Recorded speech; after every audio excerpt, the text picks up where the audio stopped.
जितने भी भसान में आए हुए भक्तगण हैं उन सबसे निहोरा विनती है कि वो पुल के ऊपर भीड़ न लगाएं, क्योंकि भीड़ बढ़ती जा रही है। अपना भसान करके अपने घर अच्छे से जाएं और सावधानी बनाए रखें और एक दूसरे का साथ न छोड़ें।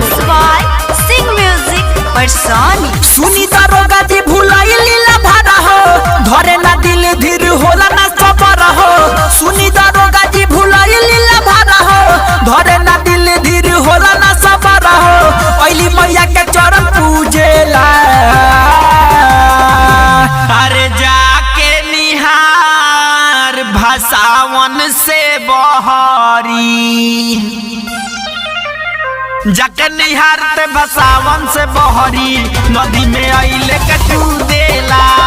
जाके निहारते भसावन से बहरी, नदी में आइले के कूदेला। सुनी दारोगा जी भुलाई लीला भरा हो, धरे ना दिल धीर होला ना सबर हो। सुनी दारोगा जी भुलाई लीला भरा हो, धरे ना दिल धीर होला ना सबर हो। ओइली मैया के चरण पूजेला, अरे जाके निहार भसावन से बहरी, जाके निहारते भसावन से बहरी, नदी में आइले के कूदेला। जाके निहारते भसावन से बहरी, नदी में आइले के कूदेला।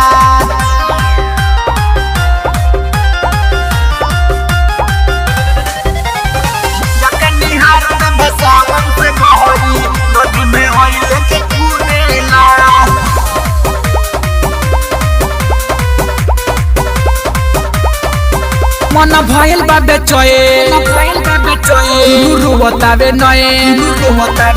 मन भयल बा बेचैन, दुनु रुवतावे नयन। जाने कहाँ होई है जानू हमार, तनी वैसे हमके डाटी पना दुख लगे लाठी ना तो दुख लगी हमारो कपार। अपने हाथ लगाई के कोनाइठी, कहिले तो सबेरे करे उठ बैठी। अपने हाथ लगाई के कोनाइठी, कहिले तो सबेरे करे उठ बैठी। लाए दरोगा गोड़ा दुखेला, अरे जाके निहार भसावन से बहरी, जाके निहारते भसावन से बहरी, नदी में आइले के कूदेला।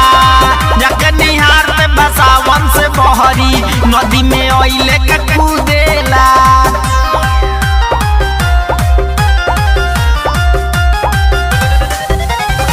जाके निहारते भसावन से बहरी, नदी में आइले के कूदेला।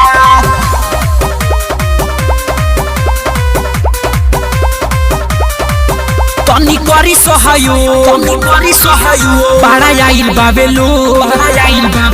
तनी करी सहयोग, बाड़ा आइल बाबे लोग। खोजी कहाँ कहाँ घूम घूम के, देनी मयो न धया न हम बानी परसान। बैठल बाड़ी उ होया कमुन के, पुष्कर सिंह बड़ी करता रहाला, ले जाके लॉकअप में मार दे हम ताला।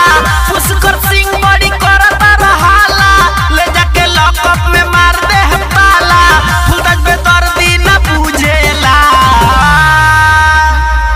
अरे तो जाके निहार भसावन से बहरी, जाके निहारते भसावन से बहरी, नदी में आइले के कूदेला। जाके निहारते भसावन से बहरी, नदी में आइले के कूदेला।